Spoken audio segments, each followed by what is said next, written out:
네, 여러분 반갑습니다. 한 주에 화제되는 이슈들, 화제된 인물을 또 만나보는 이슈 1번지 올해도 어김없이 돌아왔습니다.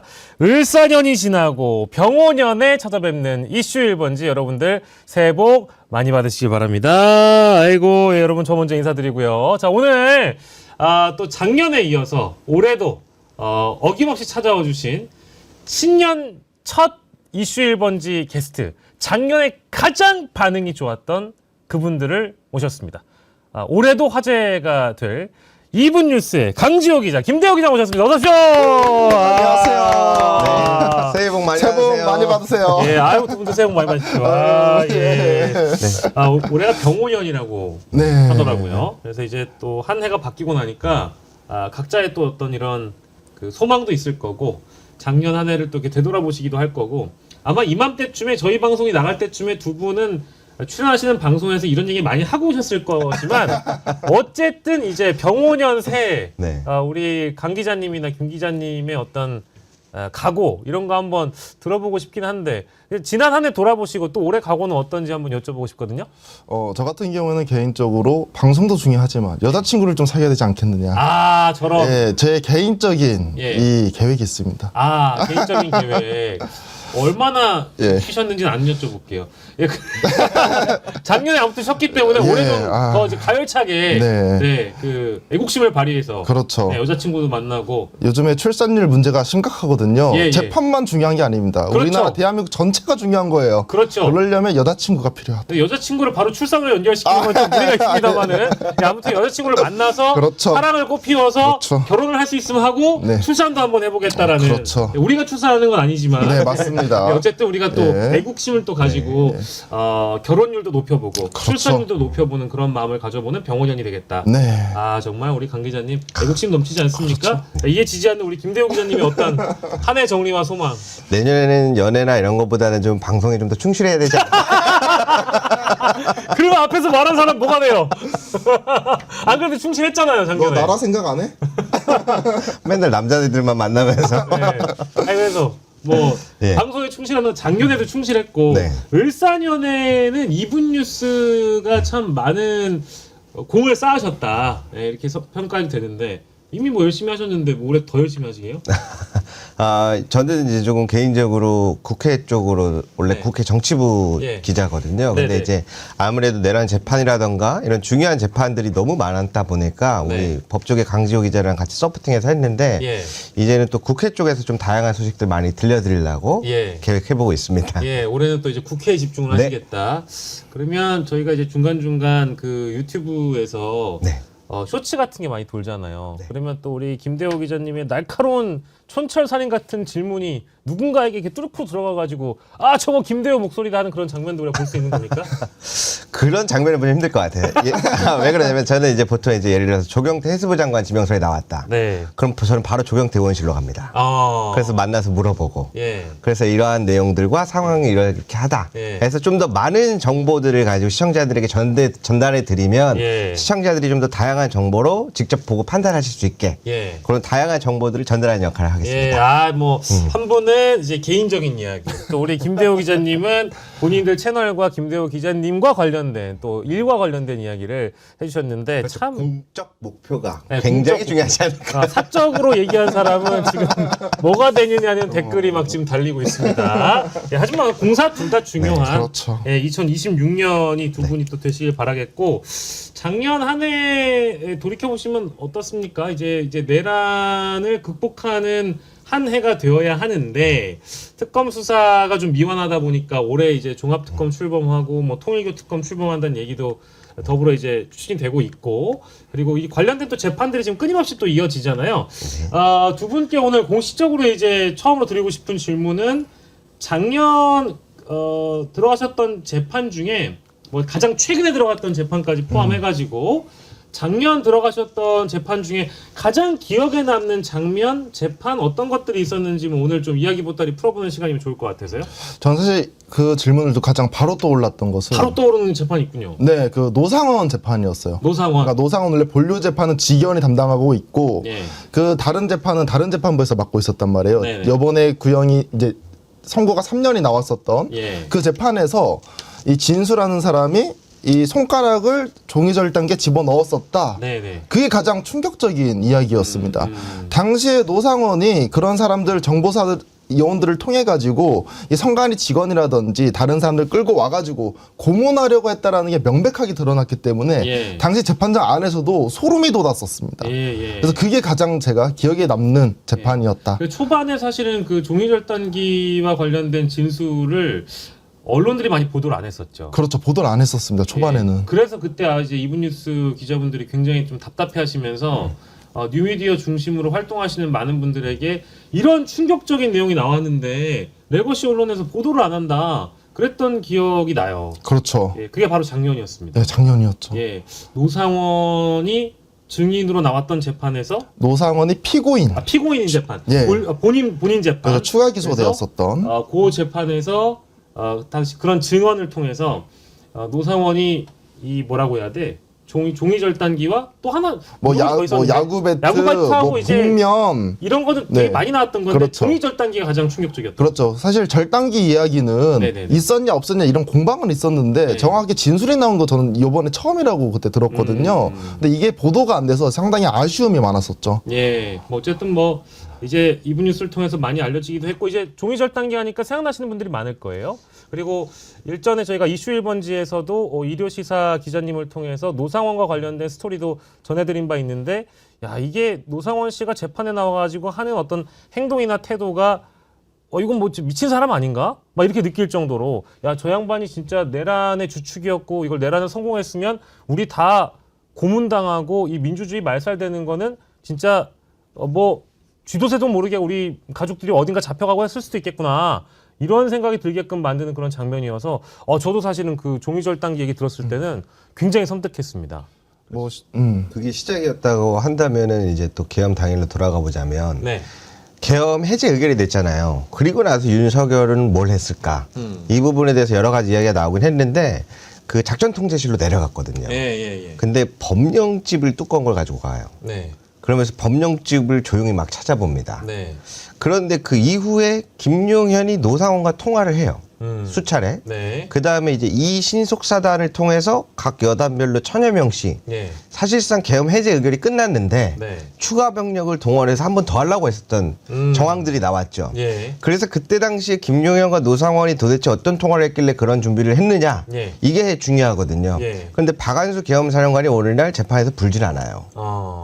그러한 부분들까지 눈에 보일 수 있죠. 그러니까 이제 재판을 이제 강주호 기자랑 같이 계속 다니다 보니까 예. 지금 이 사람이 과연 반성을 하고 있는지 예. 아니면 계속해서 내란에 이어서 부역을 하고 있는지 예. 그러한 점들이 이제 조금 많이 보이기 시작합니다. 예. 그 박한수 씨 같은 경우에 얘기가 나왔긴 합니다만은 그 윤석열이 직접 뭔가 신문을 하고 할 때는 보니까 완전히 그 윤석열의 어떤 신문에 좀 동조한다고 할까? 맞습니다. 그러니까 이제는 뭔가 시간이 한참 지나서 내란을 진압하는 과정이기 때문에 박한수 정도는 재판에서 적극적으로 진술을 할 만도 한데 근데 윤석열이 뭘 질문을 하면은 상당히 윤석열의 말에 맞습니다. 동의한다라는 식으로 이렇게 반응을 했던 기억도 나네요. 그죠? 저는 그런 장면들을 보면서 사실 박한수가 윤석열 편 들어줄 이유가 없거든요. 이 상황에서 그런 이유는 아직까지 박한수와 관련된 내용들이 다 안 나온 것 같아요. 근데 그 내용을 윤석열이 알고 있기 때문에 네네네. 지금 사리고 있는 것이 아닌가라는 전 생각이 듭니다. 특히나 비아폰 같은 경우에는 아쉬운 점이 통화 목록만 있어요. 네. 예를 들면 박한수가 윤석열한테 전화를 걸었었다. 이 시간대랑 초만 나옵니다. 예. 그러니까 어떠한 통화 내용이 있었는지는 안 나와요. 내용은 모르니까. 그건 모르니까. 그러니까 네. 저희가 아직 밝혀내지 못한 내용들이 아마 많을 것이다. 예. 그렇기 때문에 박한수가 현재 윤석열한테 유리한 진술을 하고 있는 것이 아닌가라는 생각이 듭니다. 군사재판 같은 경우에는 이제 내용이 잘 전해지지가 않아서 우리가 그 관련자들에 대한 내용을 모르는 거죠. 그렇죠. 이제 공개된 재판이야 이제 우리 이브뉴스 기자님들이 열심히 활동해 주시니까 이렇게 듣기는 합니다만은 군사재판에서 어떤 내용이 나오는지는 좀 상당히 좀 시간이 지나서 언론에 보도가 되는 거죠. 그렇다면. 원래 군사재판도 제가 다녔습니다. 그래서 네네네. 뭐 여인형 뭐 각종은 다 다녔었는데 네네. 요즘에 이슈가 워낙 많으니까 중앙지법만 커버하는데도 시간이 부족하더라고요. 예. 근데 좀 아쉬운 점은 군사재판에서 이루어졌던 재판 내용들은 그렇게 잘 안 나오는 것 같아요. 아무래도 뭐 윤석열, 김용현, 노상원 예. 이런 사람들의 이슈가 크다 보니까 네. 그 이전에 사령관들의 이슈도 약간 죽는 느낌이 있습니다. 네네. 그래서 이제 우리가 뭔가 모든 내용을 다 이렇게 퍼즐을 맞춰가지고 한 덩어리로 해설하기가 좀 쉽지가 않은 부분이 있겠네요. 그래서 지난번에 제가 이제 박한수 재판 보고 나서 네. 깜짝 놀란 거예요. 예. 왜냐면 그때 이제 사실 인기 없는 재판들은 사람이 진짜 없거든요. 네. 저 혼자 있을 때도 많은데 그래서 거의 직위원이랑 데이트하고 막 그럴 때도 있거든요. 직위원 판사랑. 네. 혼자 앉아 있어요. 근데 이제 그럼 특검부도 저만 보고 네. 재판장도 저만 보고 예. 왜냐면 아무도 안 보는 재판인데 우리 김 기자님만 있으니까 혼자 앉아 있으니까 말 거는 줄 알았다니까요. 네. 오늘은 혼자 오셨어요? 약간 그래서 긴장했는데 말을 안 걸더라고요. 네. 이제 그러한 재판들이 있는데 그러다가 이제 오후 5시 끝날 때쯤 돼갖고 다른 기자분이 헐레벌떡 들어오시더라고요. 예. 그래서 그래갖고 마음이 쓰여가지고 예. 일이 늦으셨나 보다. 예. 오늘 내용 전해드릴까요? 했는데 예. 메이저 언론사들이는데 시간이 돼서 교대를 하는 거래요. 그럼 그 전에 왜 안 들어왔지? 그러니까 이제 자기들이 오전에는 뭐 여기 재판에서 담당하는 다른 재판 가고 오후에는 뭐 여기저기서 따로 이렇게 왔는데 예. 근데 그렇게 듣다 보면 어쩔 수 없이 그날의 주요 내용을 모를 수밖에 없거든요. 당연하죠. 예. 그래서 제가 이래서 일부만 이렇게 자꾸 중요한 부분만 핫픽스로 나가고 중요한 게 안 나가는구나. 그래서 제가 이제 밤새 정리하고 그날 새벽에 기자분들부터 했고 언론사에 쫙 보냈어요. 예. 박한수 계엄사령관 핸드폰 메모에 계엄 이전에 김용현에게 이 불의의 세력들을 밝히는데 최선을 다하겠다 충성했거든요. 예. 사실 계엄에 엄청나게 옹호한 사람이에요. 박한수는 뭐 깜짝 놀랄만한 반전이 있었던 인물이었잖아요. 그렇죠. 예. 그래서 그거를 제가 메이저 언론사부터 쫙 보냈는데 예. 그러니까 이제 그 다음날 MBC부터 해갖고 그 영상이 다시 이제 조명돼서 올라오기도 하고 그런 데에서 이제 조그마한 보람을 느끼고 있습니다. 예. 근데 뭐 너무 잘하셨습니다. 또 얘기를 계속 이제 우리가 끄집어내고 이어나가다 보니까 우리 두 기자분이 얼마나 이 재판들을 많이 커버를 좀 해주셨는지 여러분들이 좀 알아주셨으면 좋겠고 2026년 이 병원연에는 우리 이분 뉴스 귀한 줄 알아야 된다. 아니 진짜 왜냐하면 정말로 몰랐던 내용을 알게 되는 경우가 많아서 저희 정원이 TV에서도 우리 뭐 김종욱 교수님이라든지 저도 그렇고 보내주시는 소중한 그 재판 정리 내용을 가지고 저희 살림살이에 좀 써먹었던. 많이 써보셔야 됩니다. 저희는 저희가 이 정리한 내용들을 다른 채널에 써주는 게 오히려 감사해요. 그래서 항상 얘기하고 있습니다. 이분 뉴스에 따르면. 그거 안 붙이셔도 됩니다. 해야 됩니다. 이분 뉴스가 취재한 내용에 따르면. 항상 그렇게 얘기를 하고 다니니까. 법적으로 문제되는 건 붙이시고 아니면 안 붙여야 됩니다. 우리 맞다. 이제 저희 우리 강 기자님한테만 여쭤봤네요. 김대호 기자님은 어떤 재판이 가장 기억에 남습니까? 요 근래에는 이상민 한덕수 관련된 재판이 아무래도 제일 기억에 남는데요. 왜냐하면 계엄 당일날 대통령 집무실에 있는 CCTV를 주로 하는데 그걸 사실 오늘날 공개가 안 되거든요. 그래서 그날 어떤 일들이 있었는지를 상세하게 다루기 때문에 보는데 우리가 이상민이라든가 한덕수 같은 경우에는 재판 나와서 뭐라 그래요? 자기가 형사재판에 걸려 있어서 증언을 거부하겠다 그러잖아요. 자기들 재판 가잖아요. 다 얘기해요. 입이 어찌나 그리 가벼운지 자기 살겠다고 자기가 주범이 아니라 내란 주요 종사자가 아니라 최상목이다. 이상민이 직접 얘기합니다. 이상민은 최상목을 찝고. 최상목이 더 그렇지 왜 내가 주요냐. 아주 그냥 배신을 하고. 그러한 점들이 이제 일어나는 걸 보면서 어떻게 보면 이 사람들의 말로가 이것이 아닌가. 겉으로는 다들 아닌 척.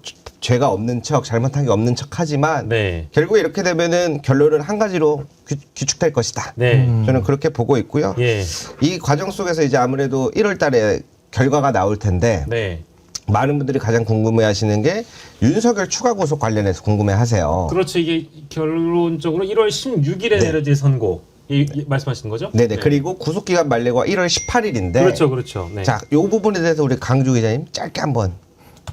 많이 이제 걱정하시는 게 윤석열 이러다가 풀려나는 거 아니야? 추가 기소 안 되면 이렇게 생각하시는 분들이 계시거든요. 근데 이제 백대현 부장 같은 경우에 1월 16일 날 선고를 내리기로 이미 결정이 되어 있기 때문에 윤석열이 풀려날 일은 없다라는 겁니다. 그래서 그런 부분에 대해서는 걱정하지 않으셔도 된다라는 겁니다. 왜냐면 어제까지가 의견서를 추가적으로 제출하라 그랬어요. 36부 이정현 부장판사가 담당하고 있는데 지난번에 김용인 여인형 추가 구속 떴죠. 근데 이제 16일 날 백대현 선고가 있어요. 백대현 재판부. 그런데 18일 구속 만료인데 결국에는 만약에 이정현 부정판사가 사실은 나쁜 마음을 먹었어도 윤석열을 풀어내려 할 수가 없어요. 네. 그렇기 때문에 제가 항상 말씀드리는 게 이정현 부정판사님 혹시 이 방송 보시면 네. 빨리 우리 시청자분들에게 새해 선물 빨리 드려라. 네. 그걸 뭘 가지고 계시냐. 네. 빨리빨리 좀 진행해달라. 네, 이렇게 해서 우리 시청자 여러분들이 새해에는 조금 가벼운 마음으로, 왜냐면 지난해 너무 마음고생 많으셔서 예. 편히 쉬지를 못하셨잖아요. 그렇죠. 그래서 이 내용 꼭 전해드립니다. 그 연애 편지도 헤어지고 나서 주면 소용 없거든요. 그렇죠. 선물도 빨리 주시길 바라겠습니다, 판사님. 네, 아주 또 판사님들께 또 이제 사실 기대하는 바가 올해 병원연에는 사실 더 크긴 합니다. 이제 뭐 내란 전담 재판부도 들어설 거고. 기존에 2025년에 우리가 이 사법부의 행태를 보고 참 분노하신 분들이 많은데 올해는 좀 많은 판사님들이 우리 또 이제 이브뉴스 기자님이 제일 많이 기억하는 뭐 이진관 판사님이라든지 백대현 판사님이라든지 이런 분들은 좀 직위원하고는 다른 모습이잖아요. 그렇죠. 그러니까 이제 직위원이 아닌 그렇게 뭔가 좀 사법부의 중심을 세워주는 판사님들의 모습이 올 한해는 많이 보여줬으면 좋겠다는 좀 생각이 들고요. 그 말씀을 주시니까 예. 우리 시청자분에게 한 가지 좋은 소식 알려드리자면, 좋은 소식이요? 예, 이제 직위원 재판부를 보다 보니까 너무 이게 실망도 많이 하고 화도 많이 나시고 하셨잖아요. 근데 네. 그런 여러분들의 염원이 담겨서 네. 만족할 정도는 아니지만 직위원 재판부도 조금씩 변해가는 과정이 있고, 그래요? 그리고 그거를 보고 영향을 받은 다른 판사님들 중에 네. 괜찮다고 느껴지는 판사님들이 되게 많이 생기고 있어요. 그렇습니까? 네, 우리는 대표적으로? 이렇게 가지 말아야겠다. 예를 들어서 이진관 판사님 재판 처음에 제가 얘기했거든요. 예. 이분 되게 괜찮은 것 같다. 지휘 소송 지휘하는 것 자체가 내란범들에게 틈을 안 주더라. 예. 그 다음에 나왔던 게 백대현 판사님 이야기 해드렸고요. 예. 요즘에 류경진 판사라고 이제 이상민 재판부 맡고 있는 이 판사님도 좀 괜찮아 보이거든요. 류경진 판사. 네네. 그런 것처럼 이제 많은 분들의 우려와 걱정 속에서 네. 걱정하지 말아라. 우리가 이건 막아주겠다라고 하는 모습들이 보이고 있습니다. 물론 선거 네. 때까지 방심할 수는 없지만 예. 그렇게 조금씩 여러분들의 관심이 굉장히 많은 변화를 이끌고 있다라는 말씀 하나 전해드리고 그리고 싶습니다. 진짜 추가적으로 이진관 부장이 정말 괜찮은 이유가 예. 대장동 재판도 맡고 있거든요. 그렇죠. 그래가지고 남욱 진술 이렇게 끌어내는데 매우 이렇게 핵심적인 질문들을 많이 하십니다. 그래서 아무래도 다음번에 다른 재판을 또 맡게 된다라고 하면 네. 기대해 볼 법한 판사다. 그러니까 제 기억에는 저기 누구죠? 박성재의 내란 가담 관련된 그 재판도 이진관? 네네. 이진관 이완규 법제처장도 그렇고. 그치. 이완규도 거기 들어가 있고 그리고 그 명태균 명태균 관련된 사건도 윤석열이 기소된 사건 있잖아요. 그것도 이진관으로 배당이 됐다라는 얘기가 있더라고요. 제가 이틀 전에 봤던 기사인데 이제 그런 거 보면은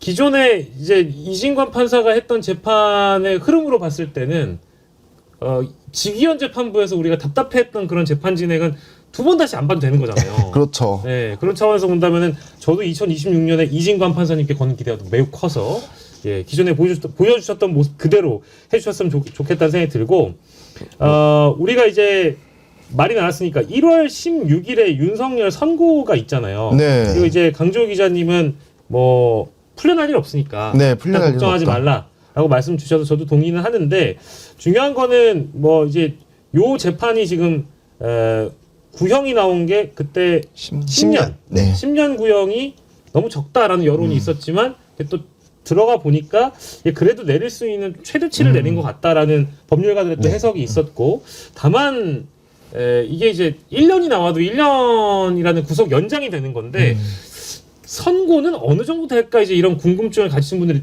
대다수가 있는 것 같은 거거든요. 어떻게 좀 전망이 나오고 있습니까? 주변에서는. 이제 뭐 대체로는 2분의 1 정도 영향을 준다고 합니다. 2분의 1이요? 그러니까 봐주면 한 3분의 1 이렇게 이게 평소의 재판. 5년. 하지만 이 재판 같은 경우 매우 중요하고 매우 주목을 많이 받고 있는 재판입니다. 네네. 그리고 날짜가 의미가 있는 게 백대현 부장이 사실은 1월 16일 날 선고할 필요가 없어요. 네. 본인은 그런 부담감 안을 필요가 없는 사람입니다. 그런데도 불구하고 1월 16일 날 선고일을 잡은 거를 보면 저는 10년 그래도 꽉 채워가지고 선고를 내릴 확률도 있지 않을까. 왜냐하면 욕먹는 판사는 직위원이 부담이 있는 거지 백대현이 굳이 이런 부담감 안을 필요 없거든요. 왜냐하면 1월 18일 이후에 선고를 내려도 욕할 사람 없었어요. 그런데도 그런 판단을 내린 걸 보면 기대해 볼 법한 판사다라고 말씀드리고 싶습니다. 피고 측에서 자꾸 요구하는 것도 전부 다 딱 선을 그어서 그렇죠. 들어주지 않겠다라고 단호한 모습을 보여줬으니까. 그래서 저희 정치 1번지 시청자분들의 기대가 뭔지 아시는 것 같아요. 많은 사람들의 염원이 무엇인지. 그래서 직연 재판부 기다리는 게 답답해요? 제가 앞에서 커트해 줄게요. 이런 느낌이라고 보시면 됩니다. 왜 그러냐면 백대현 판사 재판부가 다루는 거는 계엄 당일이 아니라 계엄 이후의 일들을 가지고 다루는 거라서 아까 우리 박영진 앵커님이 잘 정리해 주신 것처럼 최대 구형이 11년 3개월이 최대치예요. 그렇다고 하더라고요. 그래서 10년 구형이면 거의 대부분 최대치로 한 건데 그러면 이제 이거에 대한 선고를 어떻게 나오냐가 또 중요하겠지만 여기서는 어느 정도 일단은 중형 이상이 무조건 예상이 될 수밖에 없는데 그러면 팔다리가 지금 다 중형이 나가고 있는데 본류 재판인 직연 재판부 몸통에서 이게 낮은 형량을 내릴 수가 없거든요. 그래서 먼저 여러분 답답하세요? 그럼 저희가 먼저 한번 시원하게 질러드립니다.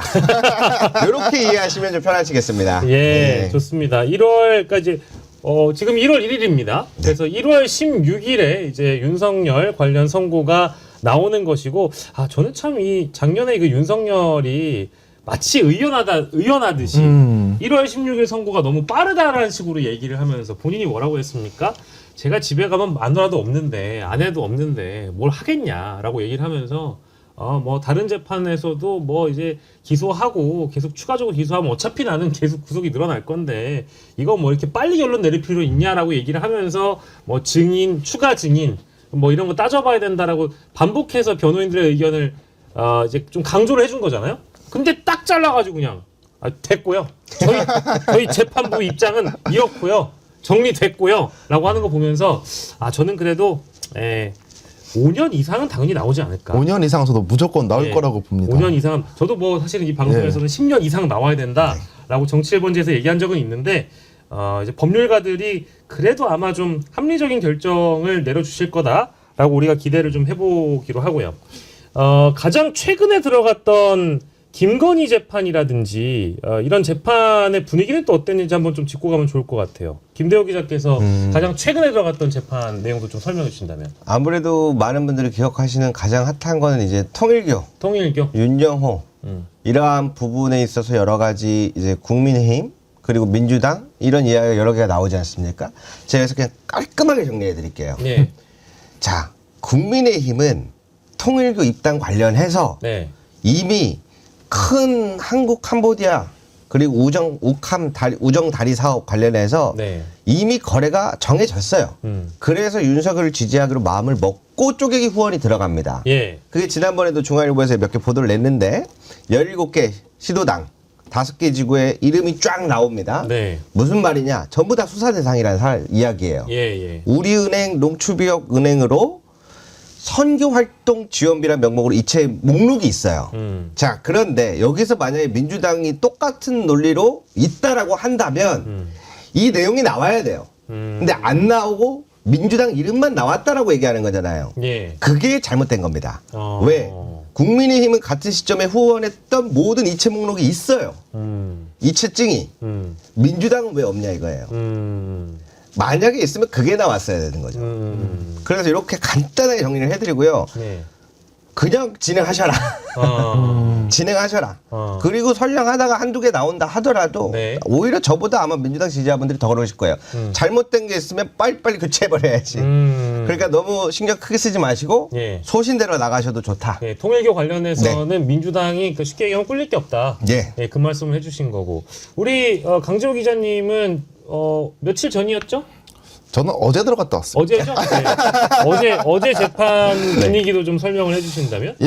제가 어제 이제 증인으로서는 김영현이 나오고 피고인은 윤석열이었습니다. 윤석열 본류 재판? 윤석열 본류 재판인데 이게 이제 어제 마무리가 되면서 병합이 되었어요. 근데 그 마지막 직전에 이제 증인으로 나온 겁니다. 전 근데 이 재판을 보면서 거의 이 브로맨스다.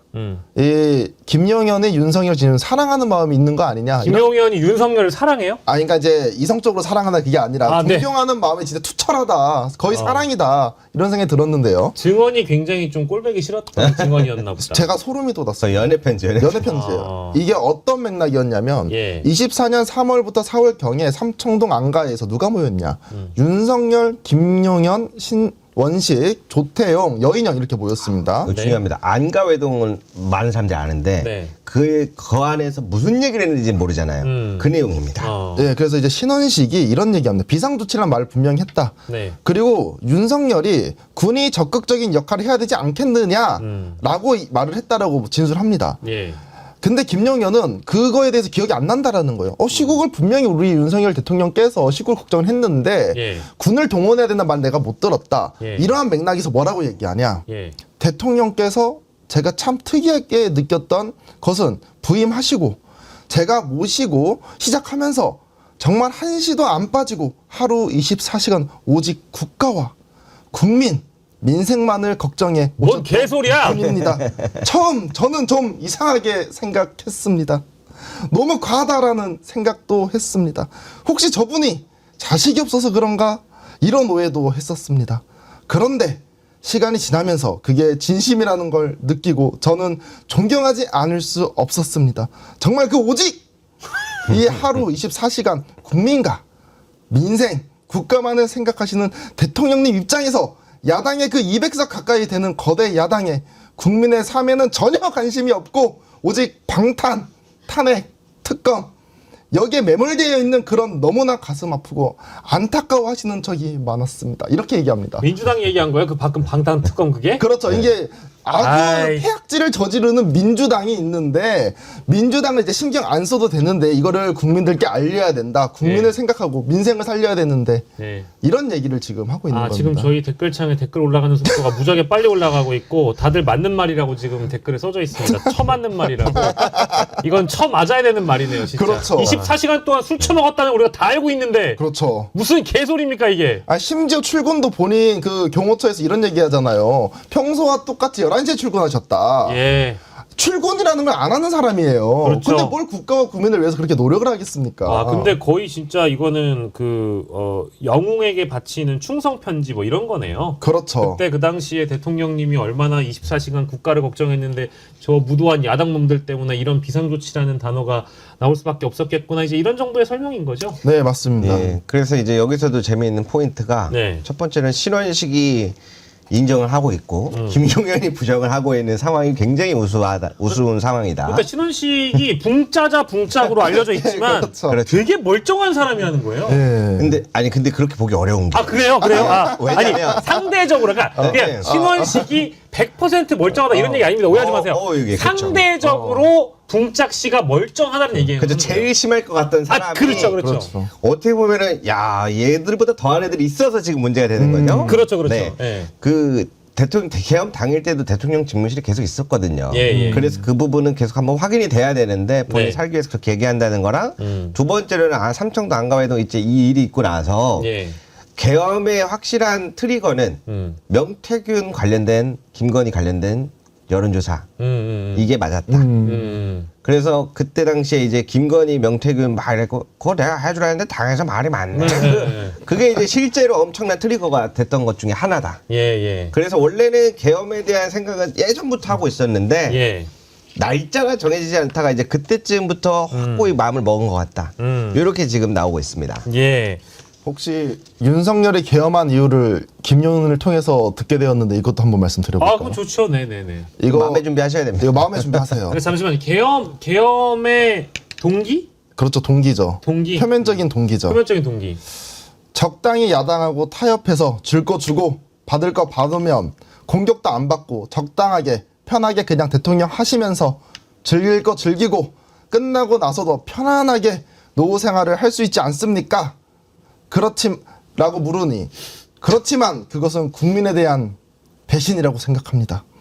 지금 이대로 나라가 이대로 둔다면 정말 참담한 상황이 맞이할 수밖에 없습니다. 내가 비록 어떠한 불이익을 당하는 한이 있더라도 그걸 감수하고서 국민께 부끄럽지 않은 대통령이 되고 싶습니다. 이렇게 윤석열이 말했다라는 겁니다. 쳐 맞아야겠네요, 진짜. 이러면서 지금까지의 계엄과는 다르다라는 거예요. 지금 댓글에 보니까 강주 기자님 좀 쉬게 해드려야 될 것 같아요. 아니 근데 예. 정말로 듣는 내내 이제 못 참겠네요, 진짜. 아니 그렇죠. 이런 어떤 뉘앙스의 발언들은 어제만 한 게 아니고 그렇죠. 이제 최근에 들어가신 그 병합된 재판에서만 한 게 아니고 계속 변호인들도 하고 김용현도 하고 윤석열도 했던 발언이지만 들을 때마다 이게 화가 나네. 그래서 제가 지금 강지우 기자한테 정말 고마운 게 네. 이거를 월화수목금 아침부터 저녁까지 매일 듣거든요. 직장인처럼 출근해서 듣는 거예요. 이제 외우겠는데요? 이게 근데 출근 지역이 별로 안 좋아요. 요즘에. 왜 그러냐면 여러분들 거기 지지자분들 요즘에 한 100분 정도 진짜 오시거든요. 많이 와요. 왜 그렇게까지 안 그래도 오다가 아직 100분씩이나 오네요. 이게 안 오다가 김용현 지지자가 주예요. 원래는 그럼 김용현 지지자가 100명이란 얘기예요 지금? 아니요, 원래 김용현 지지자가 한 5, 60명 정도인데 윤석열은 별로 안 돼. 한 10명에서 20명 정도. 김건희는 그보다 살짝 좀 낮은 순위가 있었는데 지난번에 윤석열이 갑자기 생일 맞이해서 교도소에서 옥중 평지에서 막 무슨 복음하면서 얘기했잖아요. 그 편지 이후에 윤석열 지지자가 100명으로 늘어납니다. 재판장에 들어오는. 그런 상황에서. 근데 이제 요즘에 제가 좀 유명해졌나 봅니다. 거기 방청석에서 저를 바라보는 눈빛이 예사롭지가 않아요. 왜요? 따뜻한 눈빛이 아니라 뜨거운 눈빛입니다. 따가워요. 야, 얼굴이 알려져가지고 뭐라고 이야기하냐. 저희 딱 줄이 길거든요. 딱 뒤에 서 있는데. 쟤 어디 출연하냐 아니야? 저 싸가지 없는 애가 김용현이라 그런다. 김용현 장관님을 그러면서 막 그 집단 린치 같이 막 욕을 하는 거예요. 김용현이가 그거 엄청 신경 쓰잖아요. 그렇죠. 전 장관이라고 안 부른다 뭐 이런 거. 근데 저는 약간 심사요청 맺고 싶습니다. 그분들은 그러면서 계속 제명이 그랬었거든요. 제 앞에서. 대통령님이라 불러주면 저도 장관님이라 부르겠습니다. 심사협정 맺읍시다. 그래서 이제 우리 강지호 기자가 너무 이제 눈에 띄어서 그렇죠. 재판 들어와가지고 이 재판에 집중하기가 좀 힘든 상황이 지금 된 건데. 그렇죠. 어쨌든 이 재판에서 김용현은 윤석열을 찬양하고 윤석열은 여전히 자신의 내란을 정당화하고 있다라는 거 아니겠습니까? 네, 맞습니다. 근데 이제 이런 거를 보면 전 그런 생각이 들어요. 작년도 그렇고 올해도 그렇고 이거 이제 이 피고인들이나 피의자들이 내란을 정당화하면서 사실상의 어떤 체제 전쟁의 성격 그리고 이념 전쟁의 성격으로 자꾸 여론전으로 몰고 가려는 시도가 계속 있었잖아요. 그렇죠. 그리고 그런 태도를 봤을 때 이 사람들은 여전히 자신들이 어떤 정치적 지형이 변화하거나 기회가 있다라고 한다면 사면을 받을 국리를 한다든지 다시금 뭔가 재기할 수 있는 국리를 하는 거 아니냐. 정말 말도 안 되는 전망인데 분석인데 여전히 그런 불안감이 있어가지고 이 사람들이 나중에 나오려고 하는 거 아니야? 그런 어떤 모습들이 좀 비춰지나요? 어떻습니까? 분위기가 있어요, 그런 분위기가 실제로? 저는 지금까지 들어오면서 왜 이런 식으로 행동을 하냐. 이거는 법적인 판단을 받으려고 하는 행동이 아니라 정치적으로 이 재판을 풀어나가려고 한다. 왜 그러냐면 지기현 재판부 같은 경우에도 물론 유리하게 진행을 해줬지만 뭐 김용현이라든지 윤석열 변호인 측 보면 지기현한테 상당히 무리하게 행동하는 경우가 많거든요. 재판장 입장에서 봤었을 때. 많이 봤어요. 많이 보셨잖아요. 이거는 뭐 무기를 받던 사형을 받던 그 이후에 만약에 보수 정권이 권력을 잡으면 사면 받을 것까지 생각을 하니까 지금 이런 식으로 나올 수 있는 것 같습니다. 본인은 저는 최소 윤석열이 아무리 안 나와도 무기가 나올 거라고 생각을 해요. 지기현 재판부에서도. 그러면 사실 윤석열 나이가 있기 때문에 밖에 나올 가능성이 없습니다. 거기서 그냥 가야 돼요. 근데 유일하게 나올 수 있는 방법은 사면인데 과연 우리 진보 정권에서 이재명 대통령 전부 이후에 또 잡을 거 저는 같거든요. 근데 그 다음 정부가 이 윤석열 풀어주겠느냐? 그럴 가능성 없다라고 봅니다. 하지만 보수 정권에서 정권을 잡으면 충분히 풀어줄 수도 있거든요.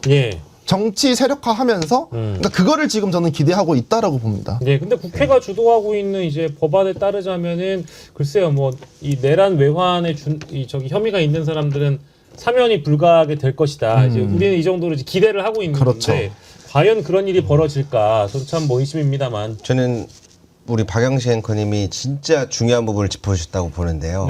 그러한 뭔가 움직임이 보이는지 실제로 실제로 굉장히 매서운 부분이 존재해요. 그래요? 예를 들자면 이런 겁니다. 국회 자기는 차단하려고 안 했다. 봉쇄하려고 안 했다. 몇 명 들어가게 이렇게 하지 않았냐. 국회를 봉쇄하려고 했었는가? 결과론적으로 봉쇄가 됐는가? 두 번째, 단전단 수짓이 없었다. 그 국회 스위치 지하도 그 스위치 내린다고 안 내려가는 구조다. 기능을 마비시키려고 한 게 맞는가? 그리고 마비가 됐는가? 그리고 세 번째가 그 과정에서 시민들과 충돌이 했는가 안 했는가를 결과론 쪽에서 법리적으로 따집니다. 그러니까 사람들을 그날 국회에 나온 사람들을 폭도 세력이라고 얘기를 하는 거고. 아, 예, 들었어요. 그리고 그 안기령 대변인은 유명하지 않습니까? 네, 그 네. 폭도 세력이라 할 수 없으니까 총기를 탈취하려고 했다라고 하는 거예요. 네, 네. 왜? 시민과 충돌했다라는 게 성립해버리면 내란 주위에서 벗어날 수가 없거든요. 네, 네. 법리적으로는 그렇게 가져가고 있는데 그런데 전체적으로 정치적으로 봤을 때는 재판 자체의 진행을 승패가 나뉘는 게임에서 보통 승패에 승복하는 사람이 있는 반면 네. 받아들이지 못하는 사람이 있잖아요. 네. 여기는 세 번째입니다. 그 게임 자체가 이거 없었던 걸로 해. 아, 무효화시키려는 전략을 굉장히 많이 약간 가져요. 우리 그런 거 있잖아요. 어떤 뭐 예를 들면 사건이 올라갔는데 재판부에서 이거를 이제 승인을 해주는 경우가 있고 이제 기각을 해주는 네. 경우가 있는데 이제 각하라는 것도 있잖아요. 네. 그러니까 이건 아예 우리가 성립되지 않는 사건이라고 해가지고 각하해 버리는데 이제 얘네들은 이거는 아예 재판으로 다룰 수가 없는 사건 무효다. 그렇죠. 이렇게 만들려고 하는 저희가 보인다는 거죠. 그렇죠. 뭐 특히나 시민을 이제 증인이 나와서 국회에 나왔던 시민이라고 표현합니다. 시민 맞잖아요. 예. 근데 그거를 지적을 해요. 시민이란 표현하지 마라. 아. 신원 미상의 인원이라고 해라. 그게 맞는 거다. 신원 미상의 인원? 그렇죠.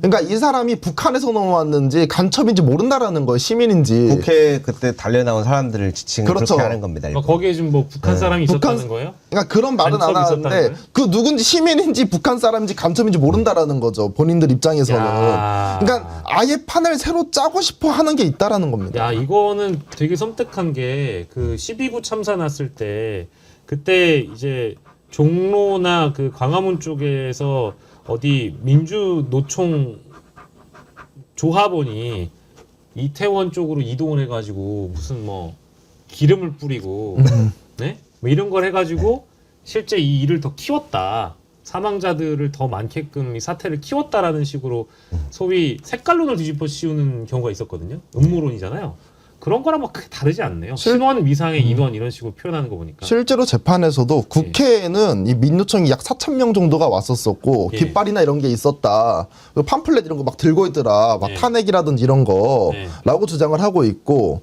심지어는 이제 12.3 계엄이 실패로 돌아간 이후에 네. 2,000명의 민노총 사람들이 공격해서 들어오려고 했다. 이런 주장도 하고 있습니다. 아, 정말?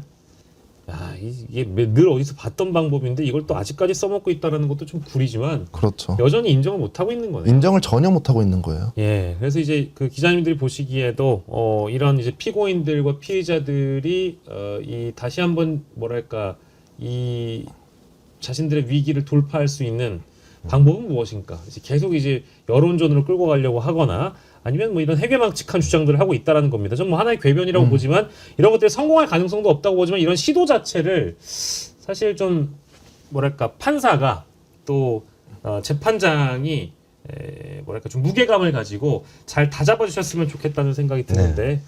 그래도 이렇게 많은 분들이 지금 많은 관심을 가져주시고 네. 견제를 많이 해주시잖아요. 실제로 그게 엄청나게 많은 변화가 이루어집니다. 매일 똑같은 장면들이 연출되는 것 같지만 네. 매일 현장에 있는 사람들로서는 하루 종일 있다 보니까 네. 불과 몇 달 전에는 이런 정도는 아니었는데 그래도 조금씩 변화하고 있음을 느껴요. 그래서 예. 다시 한번 감사하다는 말씀을 드리고 싶고요. 예. 추가적으로 하나 제가 이제 특검이랑 특검 보충이랑 좀 이야기를 좀 해봤어요. 이제 3대 특검이 종료가 됐지 않습니까? 네. 그래서 이제 여러 가지 이야기를 해봤는데 여기에서 나오는 일단 조금 보완적인 부분이 있을 것 같더라고요. 네. 네. 예를 들어서 이제 재판 3대 특검이 종료됐잖아요. 네. 새로운 이제 2차 종합 특검을 내년에 이제 이번부터 하기로 되어 있는데 예. 여기서는 이제 인원을 감축시켜야 돼요. 네. 근데 새로 오는 특검이 종합 특검이 됐든 뭐가 됐든 누군가 오면 인수인계할 양이 너무 많아요. 그런데 이걸 누가 다 받아줄 수 있는가? 예. 그러니까 이런 것들이 빨리빨리 정해져야지 네. 해주는데 여기는 지금 줄여나가야 되는데 네. 여기는 이제 정해져야 되는 단계라서 네. 이런 것들이 빨리 이루어져야지만 인수인계할 거 하고 네. 그리고 여기서 미흡했던 수사 새로 나가야 될 것 하고 네. 이런 것들이 조금 신속하게 이루어질 필요성은 있겠다. 네. 이런 말씀은 하나 추가적으로 드립니다. 순서가 그런 거잖아요. 특검에서 최종적으로 수사 결과를 발표하고 이제 미완의 부분은 국수본으로 넘어가는 네. 건데 지금은 대부분 이제 미완에 대한 부분이나 수사 자료 같은 경우는 국수본으로 넘어가되 만약에 국회에서 종합특검이라든지 이런 것들이 또 통과가 되면 국수본이 이제 이관 받은 거를 다시 또 넘기는 작업 이런 게 또 시간이 좀 걸리겠네요. 그렇다면. 네. 그렇죠. 근데 이제 담당자가 다 여러 것이 있는데 네네. 그 중에서 지금 계속 감축해서 10명밖에 안 남았어요. 예를 들어서. 네네. 근데 여기서 새로운 사람들이 10명한테 인수인계를 받아도 원래 이걸 담당했던 직원들은 또 다를 거 아니에요. 네네. 그 사람들한테 온전히 받을 수 있게끔 이런 조치들을 잘 해야 네. 잘 이어질 수 있겠다. 예. 그렇게 한번 말씀드리겠습니다. 그러니까 수사만 중요한 게 아니라 그 이후의 작업들도 굉장히 그렇죠. 좀 원활히 흘러갈 수 있도록 도움이 좀 필요하다는 네. 말씀이시고. 빠르게 출범해야 된다는 얘기입니다. 아, 예. 그렇습니다. 네. 자, 그리고 가장 많은 분들이 궁금하실 대목일 거예요. 올해 직위원의 이 내란 재판 선고는 언제 이루어지는 건가요? 이게 결심이 언제 이루어지냐? 예. 이거 1월 중요합니다. 5일, 7일, 9일에 걸쳐서 결심을 진행을 한다라는 거예요. 잠시만요. 1월 5일, 예. 7일, 9일. 9일이 그러니까 아마 이제 결심 공판이에요? 그렇죠. 그래서 이제 9일날 이제 결심이 완전히 마무리가 될 것 같은데 예. 사실 지금 휴정기거든요. 이번 주부터 다음 주까지 휴정기예요. 원래 재판이 안 열려야 됩니다. 예, 예를 들면 법원 법원 하계 휴가 자체 휴가예요. 에이씨. 이 뜻이 지기한. 여름 휴가 때는 쉬었거든요. 아이, 말도 안 되는 소리죠. 근데 사실은. 지금은 못 쉬는 이유가 원래 본인이 약속을 했었어요. 원래 예. 12월 달에 결심하겠다. 예. 근데 밀려가지고 지금 1월 달로 넘어간 거예요. 예. 그래서 지기현도 마음이 지금 급할 겁니다. 자기 근데 약속 지켜야 되니까. 약속 지켜야 되니까. 그래서 이제 9일 기준을 잡았을 때 한 1년이래. 한 달 반 정도의 기간이 걸린다고 합니다. 통상적으로. 네. 그걸 고려했을 때 아마 2월 말에 선고가 나올 수도 있고 네. 진짜 급하게 가장 빠르게 한다라고 하면 2주 안까지도 가능하다. 2주 안? 네, 이거는 진짜 최대한 빨리 한다라고 가정을 하면 그래서 2주와 한 달 반 사이에 지금 선고가 나올 것입니다. 예. 2주와 한 달 반 사이? 근데 아마 2월 말쯤에 나올 것 같아요. 그래서 2월 말이요? 그럼 정리를 해보자면 예. 아마 구형 윤석열을 포함해서 예. 무기징역이냐 사형이냐는 1월 9일 정도면 아마 나올 것이다. 구형이 구형을. 나오는 거죠? 구형. 일단 구형도 되게 큰 관심사기 때문에 네. 그리고 선고는 사실 이제 재판부의 재량이라서 추측성으로는 2주에서 한 달 정도 할 것이다라고 얘기를 하는데 네. 다른 재판부가 직위원 재판부보다 다 빨리 해버리면 되게 난처할 수도 있고 아니면 반대로 직위원 재판부가 이번에는 전에는 시간이 끌려왔지만 다른 재판부가 먼저 다 중형을 때려버리면 편하게 자기도 중형을 때릴 수가 있단 말이에요. 예. 그래서 맨 뒤에 할 수도 있다. 이렇게 두 가지 측면으로 지금 나뉜다고 보시면 되겠습니다. 아, 근데 일단 구형도 중요하고요. 그리고 선고 공판 그 기일 잡는 것도 중요하겠죠. 그래서 빠르면 빨라질 때의 분석, 또 늦으면 늦어질 때의 분석을 이제 지금 우리 김대호 기자님이 해주신 건데 일단 구형은 사형이 나올까요? 저는 구형은 무조건 사형 나올 거라고 봅니다. 그렇습니까? 예, 우선 전두환 같은 경우에도 구형이 사형 나온 걸로 제가 알고 있고 1심 때 네. 이번 내란 재판에서 한덕수를 15년 주지 않았습니까? 네. 근데 한덕수는 완전 주범급으로는 안 했던 것 같아요. 네. 근데 그런 것들 고려해봤을 때 한덕수를 기준으로 뭐 김용현이라든지 그 밑에 있는 사람은 무기를 주고 윤석열은 그래도 우두머리잖아요. 네. 그래서 그 사람들보다 한 단계 위에 선고를 당연하겠죠. 구형을 줄 거란 말이에요. 예. 그랬을 땐 저는 윤석열은 사형 줄 거라고 봅니다. 특검에서. 근데 만약에 사형 안 주면 우리가 공감을 아마 못 해주겠죠. 예. 근데 내란 수괴 혐의가 이제 무기징역 아니면 사형 아닙니까? 그렇죠. 그죠? 최대치를 주면 사형, 그렇죠. 법정 최고형이 사형인 예, 거잖아요. 사형. 그리고 이제 선고가 제일 좀 걱정되는 게 2월에 그 정기 인사가 있어서 네. 그죠? 굉장히 많이 하잖아요. 그래서 이게 혹시 뭐 더 지연될 가능성은 없는가? 이런 분석들도 일부 나오는데 뭐 그럴 가능성은 많이 적겠죠? 어떻습니까? 어떻게 봐야 될까? 사실 지금 직위원 재판 배당보도 제가 알기로는 예. 1년을 연장시킨 걸로 알고 있어요. 예. 원래 아, 그래요? 이동을 했어야 되는데 연장돼서 지금 이 재판을 맡고 있는 걸로 제가 알고 있거든요. 그러면 연장을 했는데도 불구하고 시간이 이렇게 지체됐다? 네. 그래서 오히려 그 직위원 재판부 배당 자체에 대해서 이 의혹이 많이 나올 수밖에 없는 이야기가 예. 원래라면 인사이동을 직위원 재판부도 했어야 되는 게 아니냐. 네. 근데 이 재판부로 주려고 연기한 게 아니냐 이런 이야기들도 나오는데요. 네. 제가 이거 안 그래도 내란재판법 관련해서 네. 무작위 배당 추첨 이렇게 해서 이야기가 많이 나오는데 이미 지금 몇몇 재판부에서는 이 내란 관련한 재판을 회피하고 있어요. 자기는 이해충돌 된다. 예. 같은 학번 같은 동문이다. 네. 그런데 이미 김용현 재판을 맡고 있는 재판부도 있기 때문에 예. 그러면 이제 사람들은 계속해서 그런 것들이 하나씩 축적이 되는 거예요. 너네 좀 이상하다? 그래서 아마 지금 저기도 고심이 많을 겁니다. 예. 이 재판은 이런 사람한테 맡기고 싶다라는 만약에 생각이 있다 하더라도 네. 충돌되는 구간이 생기는데 그걸 무리하게 계속 하다 보면 결국에는 제발목을 잡히게 될 겁니다. 그래서 저는 지금 이 내란이라는 중대한 사건을 두고 예. 함부로 움직이기는 어려울 것이다. 특히 왜냐하면 지금 사람들의 기세가 조희대 대법원장도 날려버릴 기세인데. 아, 그렇죠. 예, 그거를 저는 지금 법원 안에서 그 기운들이 이미 퍼져 있다. 네. 그게 재판에서 그래서 아까 괜찮은 재판부가 많이 요즘 보이는 것 같더라라고 예. 말씀드리는 하나의 원인 이유입니다. 뭐 이제 사실은 형을 내린다라는 선고라는 측면에서 보자면 그 아까 이제 앞단에 말씀하셨던 여러 판사들이 계속 중형을 때려야 윤석열에 대한 법정 최고형 선고가 더 용이해지니 다른 재판들이 다 앞에 선고를 내려주는 게 고맙긴 한데 그렇게 순서상 가면은 윤석열의 법정 최고형 선고 가능성이 높아지긴 하지만 이게 너무 이제 선고 기일 자체가 지연이 될까봐 제가 이제 걱정돼서 드리는 말씀이고 아무튼 뭐 직연에 근데 그런 걱정과 이 비판 감시 필요해요. 예. 왜냐면 무슨 생각을 갖고 있는지 방심할 수 없기 때문에 그렇죠. 이러한 의혹 제기가 굉장히 중요한 겁니다. 네. 그래서 그거 한마디 드리고 진짜 중요한 거 이제 앞으로 미스터 추경호 씨 추? 예. 미스터 추? 예, 미스터 추 미스터 추? 그리고 지금 권성동 예. 오세훈 재판도 시작했단 말이에요. 명태균 여론조사 네. 재밌고 볼거리 많아요. 아. 그런데 네네. 이 특검법 자체가 내란 재판에 한해서만 의무중개예요. 그러네요. 근데 이제 저희가 아무래도 몸이 하나 둘이다 보니까 다 들어갈 수가 없어요. 네. 근데 우리 특히 미스터 추부터 해가지고 궁금한 거 많잖아요. 많죠. 그래서 이 내란과 관련된 재판 같은 경우에도 네. 재판 중개에 대한 그게 좀 법원 발의가 좀 있었으면 좋겠다. 아, 통일교와 관련된 거, 혹은 내란 재판과 연관돼 있거나 예. 이런 경우에는 예. 재판 중개 의무화가 조금 또 추가됐으면 좋겠다. 예.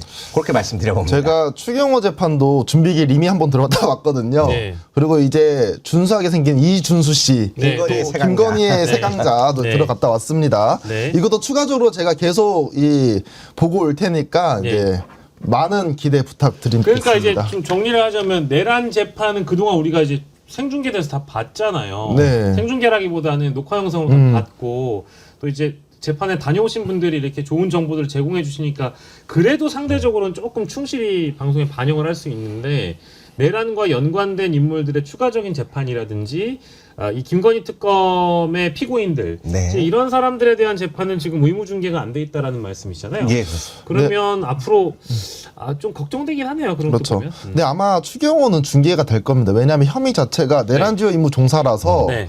아마 중계 재판이 될 걸로 예상이 됩니다. 네네.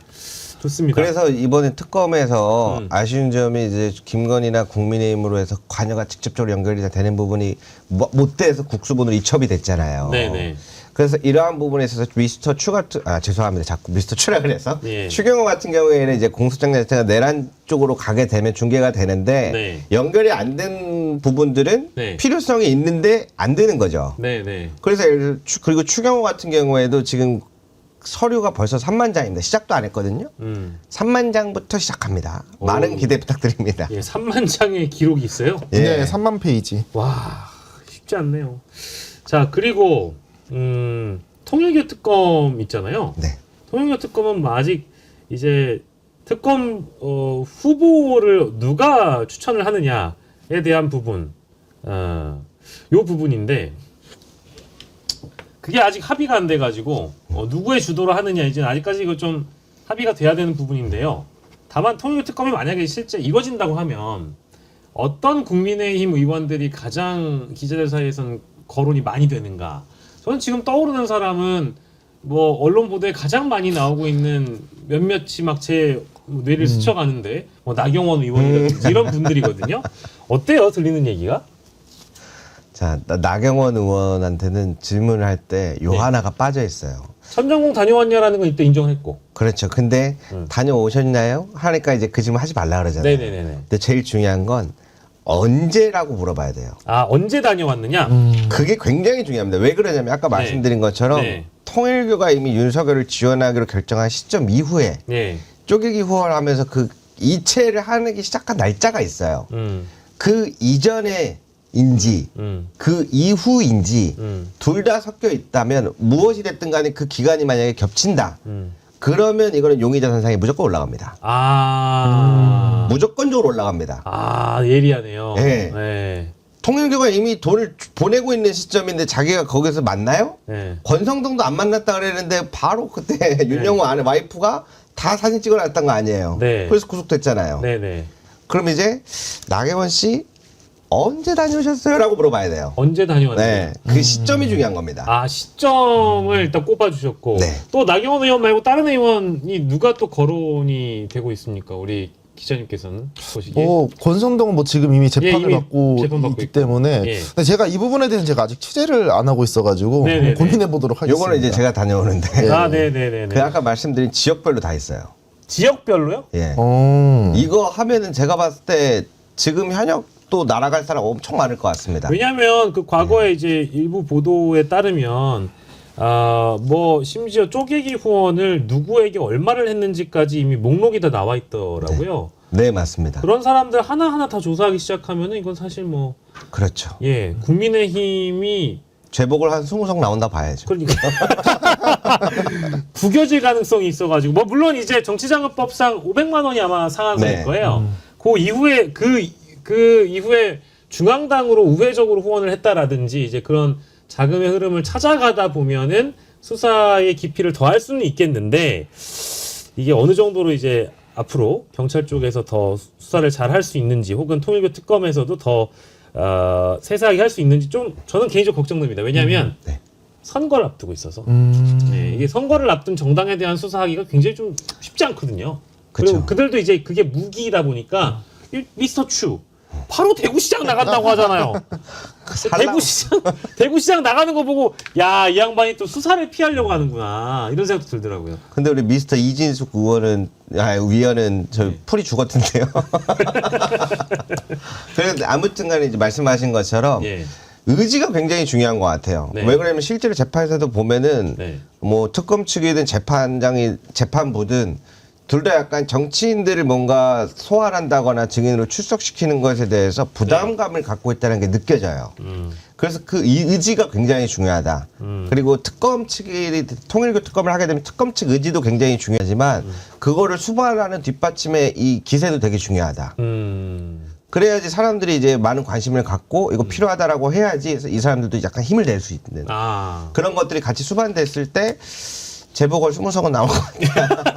저는 그렇게 보고 있습니다. 그 이재명 대통령 같은 경우에도 이제 대선하기 전에 계속 재판 받으셨거든요. 그럼 고려했을 때 이 추경호도 지금 재판 받고 있기 때문에 이 지방선거에 나간다고 하더라도 이 사람 계속 재판을 진행돼야 된다고 생각을 합니다. 네. 그리고 사실 이게 잡범이 아니라 내란 주요 임무 종사입니다. 네. 내란과 관련되니까 아마 계속 재판 받을 걸로 생각됩니다. 예, 추경호는 또 추경호고 또 통일교 특검에 걸려들 사실 뭐 추경호 의원도 대구 경북에서 4선을 했기 때문에 대구 지역에서 그래서 그때 우리가 그 통일교 쪽에서 정치자금 후원이라든지 이런 것들을 받던 네. 지역위원장들이나 뭐 당협위원장 수준들의 그 배지들 이름을 보면 대부분 중진의 경우들이 많이 있어서 꼭 추경호 의원이 이름이 거론되지 않아서 얘기를 안 하는 건 아니고요. 다른 국민의힘 의원들도 보면 뭐 강원, 뭐 통일교가 5개 지구라고 하잖아요. 그 5개 지구의 지역별로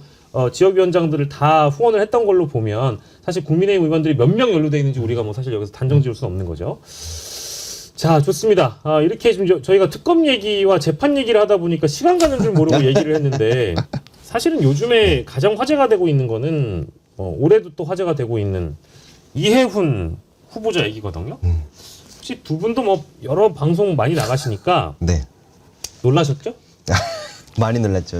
그래서 제가 놀라셨죠? 만날 때마다 네. 패널분들께 요즘 주제 너무 힘들다고 네. 그러면 하니까 웃으시더라고요. 네. 왜냐면 이 친구는 이제 대부분 재판장에 오전부터 저녁까지 있다 보니까 예. 이제 바깥 분위기 체감이 조금 느린데 네. 거기서 이제 핫하게 다뤄지니까 말 한 번 잘못하면 큰일 나고 네. 그런 게 많았죠. 네.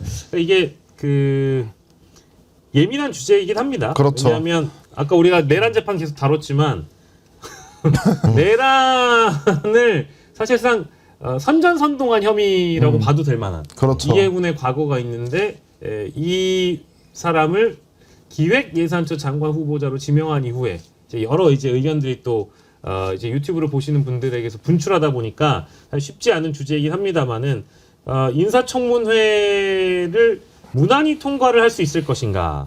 요거에 대한 질문인데 저는 사실은 무난히 통과할 것 같긴 합니다. 왜냐하면 최근에 보여주는 모습이 일단 대통령실, 청와대죠. 청와대 쪽하고 조율은 이미 다 끝난 것 같아요. 청와대 쪽에서도 끊임없이 국민들이 묻는 질문, 아직 어떤 신뢰 회복이 더디다고 할 정도면 계속 사과를 해야 되고 계속 과거에 대해서 반성을 해야 된다는 메시지를 넣고 있기 때문에 최근만 하더라도 내라는 민주주의를 파괴하는 행위다. 이렇게 지금 이야기를 한 상황이기 때문에 아마 인사청문회에서도 동일한 모습을 보여주지 않을까요? 저는 이제 기본적으로 이제 이해원을 이제 장관 후보잖아요. 네. 이 선정을 한 게 분명히 대통령실에서도 논란이 될 건 이미 알고 있었을 것 같아요. 네. 당연히 알고 있었겠죠. 하지만 이런 식으로 이 후보를 뒀다라는 것은 저희가 모르는 자신감이 있다라고 봅니다. 저희가 모르는 부분에 대한 자신감이 있었기 때문에 네. 인사청문회도 뭐 무난하게 넘어가지 않을까라는 생각이 들어요. 네, 우리 김대호 기자님 어떻습니까? 이제 오늘날 세 가지의 이제 반응들이 나타나고 있는데 세 가지나 돼요? 네, 첫 번째는 이제 야 이거 재밌다, 꿀잼이다, 국민의힘 분열한다라고 이렇게 네. 지켜보시는 분들이 있고, 두 번째로는 네. 청문회까지 한번 지켜보겠다. 민낯이 드러났을 때 내가 직접 그 사안을 보고 판단하겠다 하시는 분들도 있고, 네. 이제 세 번째는 이제 저 같은 분들이 유형이 있을 수 있는데요. 예. 사실 머리로는 이해가 가는데 네. 마음은 아직 이해가 안 되는 부분들이 존재하는 분들이 분명히 계실 거라고 생각이 들어서 그런 분들을 위한 위로를 드리고 싶어요. 네. 이게 쉽지 않은 거거든요. 왜냐하면 내란 세력이라고 하는 게 많은 사람들을 희생하려고 했던 용서할 수 없는 가해자들이잖아요. 네. 근데 그 가해자의 동조 세력과 통합이라는 이름 아래 오늘날 적과 동침하라 그러면 예. 상처가 아물지 않았는데 어떻게 같은 집을 쓴다는 생각을 할 수가 있겠어요. 그게 사실 이해를 해보려고 많은 분들이 노력을 하겠지만 시간이 필요한 부분인데 그러한 부분들에 대한 조금 숙고하는 그러한 좀 배려 이런 것들이 조금 더 나타났으면 아마 그분들도 마음에 좀 위로가 되지 않을까. 예. 저는 이 얘기를 꼭 드리고 싶습니다. 인사청문회를 가는 과정, 뭐 아직 이제 인사청문회 날짜까지는 시간이 좀 남아 있는 상황이고, 그리고 지금도 뭐 이제 이해원 장관이 여기저기 아마 제가 모르긴 몰라도 이 방송이 나갈 때쯤에 신년 인터뷰 이런 거 분명히 했을 거예요. 예. 신년 인터뷰 과정에서 또 한 번 또 사과를 하고 반성을 하고 성찰을 하는 모습을 보여주긴 할 겁니다. 이게 기대를 해보고 상황이 이렇게 되다 보니까 해수부 장관직을 조경태 의원에게 이야기. 주는 게 어떠냐. 이거 이제 그냥 가설이었어요. 근데 어제였나요? 조경태 의원이 한국해운연합이라는 곳을 또 방문을 했다라고 하더라고요. 정확한 저기 장소의 명칭이 이제 떠오르지 않아서 그러는데 아무튼 해운 산업과 관련된 협회로 기억을 합니다. 그러다 보니까 뭐야 이거 진짜 해양수산부 장관의 관심이 있는 거야? 뭐 아니면 자가발전이야? 아니면 얘기가 된 거야? 막 이제 이런 분위기가 국민의힘 내부에서 있다고 하더라고요. 물어보셨어요 혹시?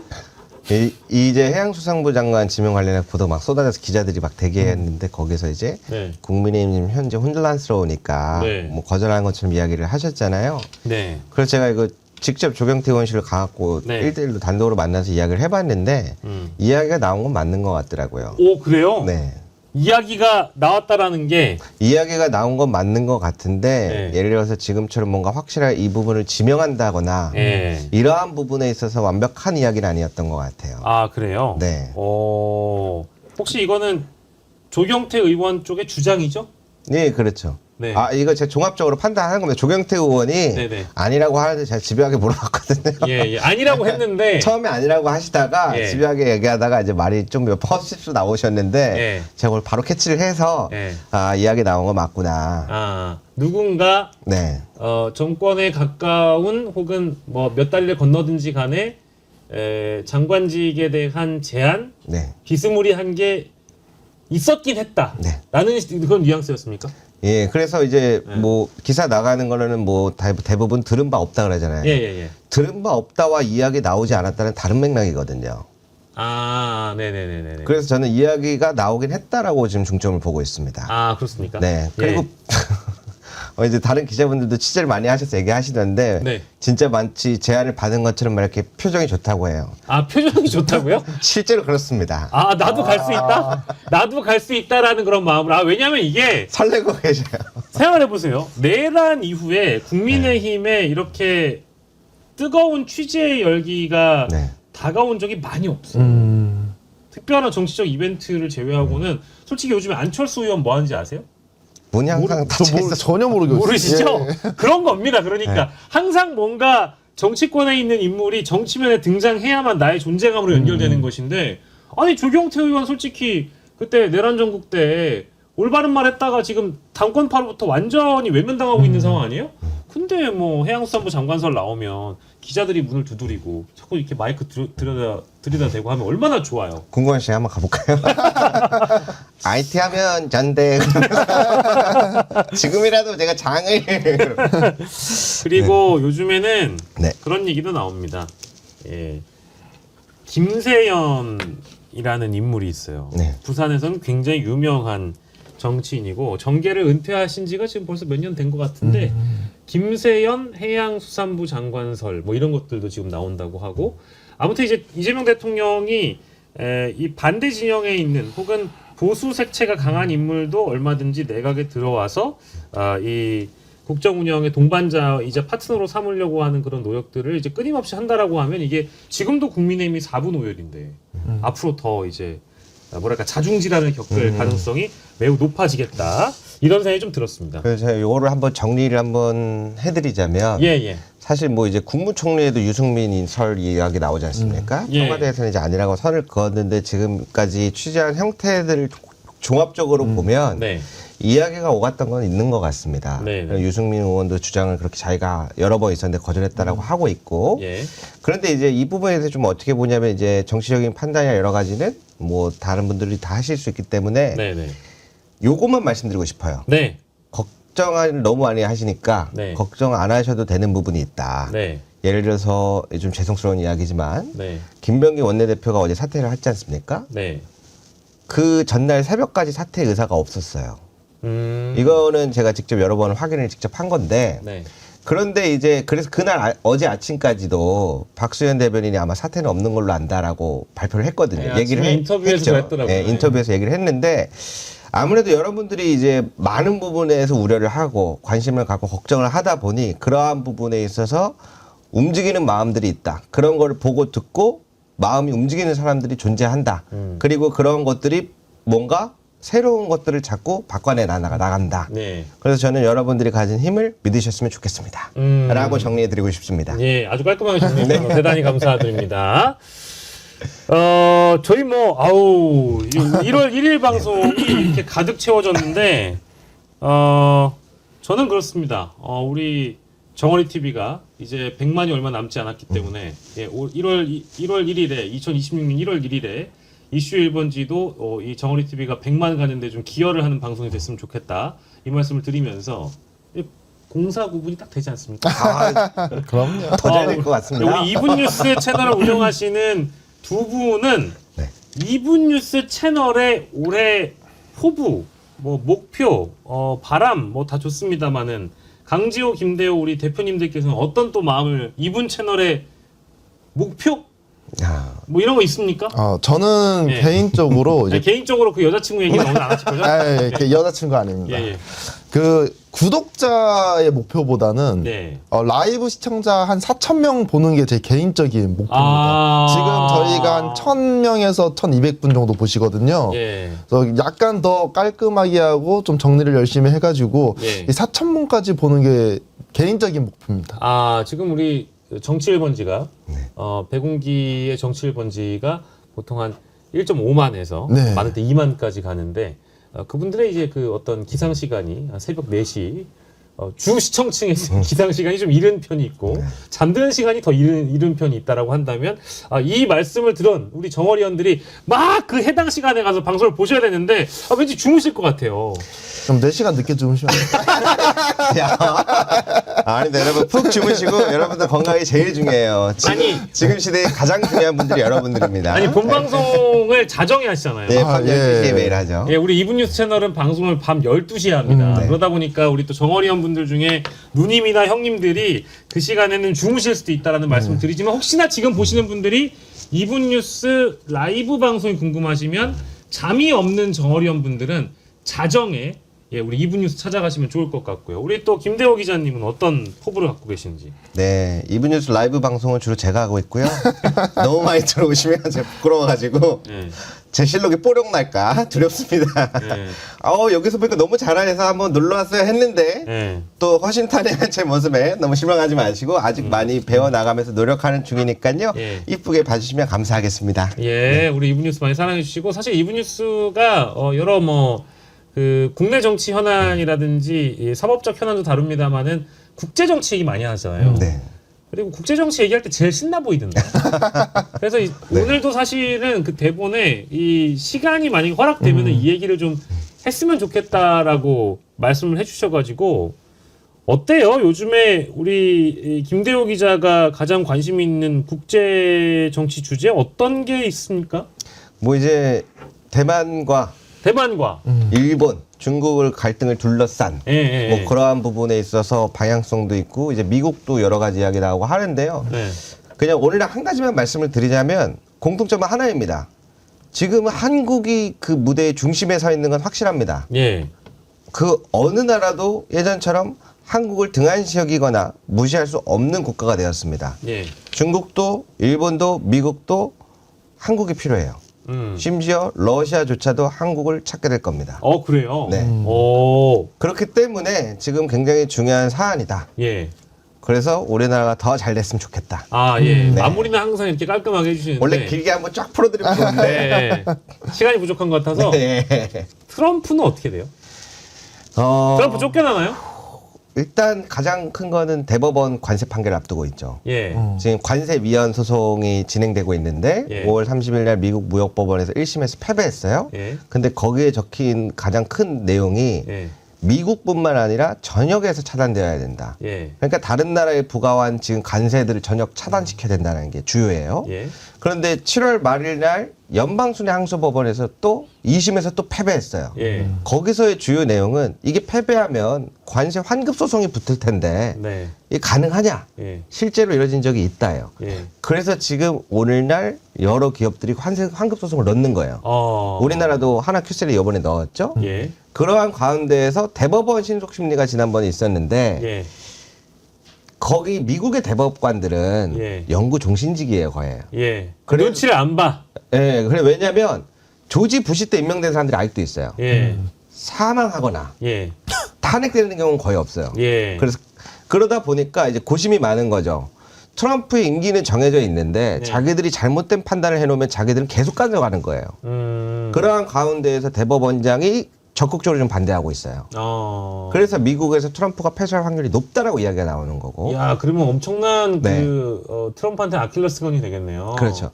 그래서 이 시한이 원래는 6월까지는 결론을 내야 됩니다. 근데 양측의 의견에 따라 좀 일찍 내달라고 하는데 그래야 리스크가 사라질 수 있다고 보는데 그러한 것들이 이제 주요 접점이 될 것이고. 두 번째로는 이제 중간선거죠. 중간선거에 왜 목숨을 건다는 이야기가 나오냐. 중간선거를 하게 되면은 상원의원 3분의 1이 교체되고 하원의원 435명 거의 전원 교체된다고 보시면 돼요. 그만큼 중요한데 트럼프 이번에 로스쿨 하버드 헌법학자 교수 유명한 교수가 트럼프 대통령의 트루스 소셜 게시물에 SNS에 자꾸 2028 트럼프라는 글을 올려요. 야. 미국은 수정 헌법상 연임이 불가능한데 자식 이거 개엄하려는 거 아니야? 이런 얘기가 많이 나오잖아요. 그런데 불가능하잖아요. 근데 이제 그 학자가 무슨 얘기를 하냐? 트럼프가 국민들의 선출을 받은 게 아니라 국회의 선출을 받아서 재임하려는 목표를 가지고 있다. 그게 무슨 말이에요? 개헌한다는 얘기예요? 그렇죠. 개헌한다고요? 그래서 국민 투표가 안 되잖아요. 연임이 안 되니까 국회 선출로는 가능하다라고 하는 전략을 얘기를 해요. 근데 왜 이게 이슈가 되냐? 유명한 헌법학자 회사가 아니라 트럼프의 최측근 변호사였어요. 그러다 보니 그렇지 사실 불가능한 이야기인데 왜 자꾸 2028 올리는 거야? 이제 여기 딱 맞아 떨어지는 부분들이 생기면서 그래서 이민 단속법이라는 이름 하에 민주당 지역에 있는 사람들을 전부 체포하고 민주당이 투표하지 못해서 중간선거를 완승으로 가져가려고 하는구나. 지금 사람들이 이 부분을 의심하고 있는 거죠. 이거 뭐 이런 미국한테 이런 표현 얘기가 좀 미안하긴 한데 트럼프 독재 꿈꾸는 거 아니에요, 진짜? 이 정도면? 그런 이야기가 계속 나오는 거죠. 근데 이제 문제가 뭐냐면 법원 1심, 2심은 다 트럼프가 잘못했다고 끌어놨어요. 예. 근데 대법원이 자꾸 손을 들어줬었죠. 그러한 부분들의 문제점이 좀 동일하게 대법원에 대한 문제가 존재하는데 네. 그래서 이 부분도 미국이 어떻게 되는지 보는 것도 하나의 관심사고요. 네. 근데 또 국제적인 정세에 이제 다른 외교관으로 가면 네. 이번에 트럼프가 계속해서 한국 얘기하잖아요. 네. 코리아 만세 하지 않습니까? 좀 반대예요. 마가 진영이랑 또 달라요. 마가 진영에서는 왜 일자리를 외국 애들한테 자꾸 주냐. 예. 우리 일자리 준다면서. 예. 그게 사실은 한국을 얘기하는 거거든요. 예. 근데 트럼프 대통령은 야, 너네 시켜도 안 하잖아. 니네 배 만들 수 있어? 근데 실력이 없잖아. 실력이 없으니까 배우라 이거 아니야. 그렇죠. 자꾸 너네 기술 가르쳐 주려고 그러는데 왜 안 된다. 그래서 자꾸 한국을 얘기하는 거예요. 그래서 제가 핵연료 재처리 잠수함도 한국은 될 것이다 그랬거든요. 예. 그 이유 중에 배경이 하나가 호주도 같은 상황인데 예외로 처리해 준단 말이에요. 근데 만들어줄 수 있는 게 없어요. 일본도 있지 않을까? 일본 같은 경우에는 일본 안보 문서가 공개돼 있어 홈페이지에. 직접 보면 돈을 투자한다예요. 애들은 조립 선박보다는 약간 LNG 특수선 중간 선박만 가능해요. 네. 그러니까 마스가시 프로젝트를 대체할 수 있는 국가가 없어요. 그것도 중국에 맡길 것도 아니고. 예. 근데 핵잠수함 관련된 걸 만들려면 예. 이 기술을 알아야 만들어주죠. 어떻게 설계할지. 그렇기 때문에 트럼프 대통령이 제가 그 얘기를 했어요. 이걸 무조건 한다. 예. 근데 그 다음날 트럼프 대통령이 뭐라 그래요? 한화. 딱 두 글자 얘기해버려요. 그렇죠. 한화가 지금 가지고 있는 최대 전함인 아이오와함보다 더 큰 거. 최신형 세단 같은 전함을 30대를 한화 딱 지명해버린 거야. I love 한화. Great company. 한화. 이렇게 해서 바로 떡상하더라고요. 그렇죠. 바로 매출가 올라가잖아요. 그런 것처럼 지금 많은 부분들에 있어서 한국이 이제 그동안 많은 분들이 노력해서 갖춰왔던 산업 기반들이 해외에서 인정받는 그런 수순을 밟고 있다. 아, 국제 얘기를 먼저 할 거 그랬어요? 제프리 앱스타인 네. 거는 앱스타인 관련해서는 오히려 여기가 지금 좀 악재가 많죠. 네. 근데 여기 뭐 사진 몇 장으로 이거를 뭐 범죄와 연결질 가능성이 뭐 거의 없다 이런 얘기도 많이 나오던데. 이거는 어떻게 설명을 드리냐면 좋으냐면은 오늘날 대한민국의 대장동과 비교하면 쉽습니다, 이해가. 아, 그래요? 제프리 앱스타인 사건에 대해서는 파일을 전체 공개하자라는 거를 지난번에 미국 하원의원에서 올렸어요. 근데 제프리 앱스타인과 관련돼서 트럼프가 계속 이야기가 나와서 사실 펜본디 법무부 장관이 안 하고 있었단 말이에요. 예. 근데 마가 진영에서는 어떻게 알고 있냐면 제프리 앱스타인 사건을 까면 민주당 전멸한다라고 알고 있어요. 그렇죠. 왜냐하면 트럼프도 그 대선 기간에 그걸 많이 얘기했죠. 진보 좌파 지식인들이 연루된 사건이라고 주장을 하면서 내가 이거 대통령 되면 완벽하게 오픈해가지고 민주당 말살시킬 것처럼 그렇죠, 얘기를 했지. 그렇죠. 근데 막상 까보니까 그게 아니었던 거지. 그래서 이게 지금 하원 의원 투표가 먼저 진행이 되는데 예. 사실 하원 의원도 공화당이 한 10석 정도 우세하거든요. 예. 안 넘어갔어야 됐는데 네. 공화당 의원들이 이거 까면 민주당이 전멸하는데 왜 안 하냐. 이건 해야지. 라고 해서 통과가 돼버려요. 네. 그래서 이제 막 불이 납니다, 여기서. 네. 야, 이게 무슨 일이야. 상원에서 통과 안 되겠지. 상원 의원도 네. 공화당이 조금 더 우세한데 그렇죠. 하원 의원이 어떻게 넘어갔는지 봤잖아요. 네. 그래서 막 긴급하게 막 회의를 해요. 네. 근데 그 기자들한테 포착이 돼요. 그래서 캐롤라인 대변인이 우리는 떳떳하니까 이렇게 할 수 있는 거다. 아하. 이런 얘기를 해요. 예. 그래서 이제 좀 정세가 안 좋아지자 반대로 지시가 내려옵니다. 예. 해라. 야, 공화당 차라리 전원 찬성해. 아. 떳떳한 것처럼. 예. 그 다음에 그래서 전원 찬성해서 바로 이루어져 버려요. 예. 법무부에서 이제 공개를 하면 되는 거죠. 네. 근데 거기에 조건문이 붙어요. 조건문. 단 뭐라고 묻냐? 민주당의 빌 클린턴과 관련해서 철저히 조사해라. 그럼 어떻게 진행이 되겠어요? 그래서 오늘날 그 빌 클린턴 욕조 사진이 공개되는 건데, 예. 근데 여기서 실수로 이제 트럼프 사진이 막 17페이지부터 해서 몇 페이지 막 올라가요. 예, 나와. 그거를 몰래 지웠다가 딱 걸린 거야. 들켰지. 예. 그러니까 여기는 사실 지금의 현역 대통령이 트럼프가 계속 한 장이라도 나오는 게 굉장히 치명적인 거예요. 그렇죠. 예. 벗어날 수가 없는 거야. 그러다 보니까 지금 이 앱스타인 사건이 계속 조명되는 겁니다. 그렇죠. 그러니까 이게 순서를 너무 잘 설명해 주셨는데 일단 여러분들이 그 내용도 재미삼아 보시면 좋을 것 같아가지고 설명드리긴 했는데 법무부에서 너무 선택적으로 공개한 것도 잘못이고 트럼프 거 숨기다가 걸린 것도 잘못이고 그 사진이 나왔는데 과거에 굉장히 젊은 트럼프가 이제 여성들과 함께 뭐 이렇게 뭐랄까 수영 팬츠인가 반바지만 이렇게 입고 앉아 있는 것도 보는 것도 신기하긴 한데 제가 아까 얘기했던 거는 그걸 예를 들면 성매수라든지 성범죄로 연결짓기에는 법적으로 이게 너무 가능성이 떨어진다. 그러니까 제프리 앱스타인 사건은 트럼프에게 큰 어떤 여파가 없을 것이다라고 보는 사람들도 있더라고요. 그렇죠. 그래서 이제 막 대장동 까면은 민주당이 다 죽을 줄 알았는데 알고 보니까 까보니까 국민의힘만 막 자꾸 나오는 거야.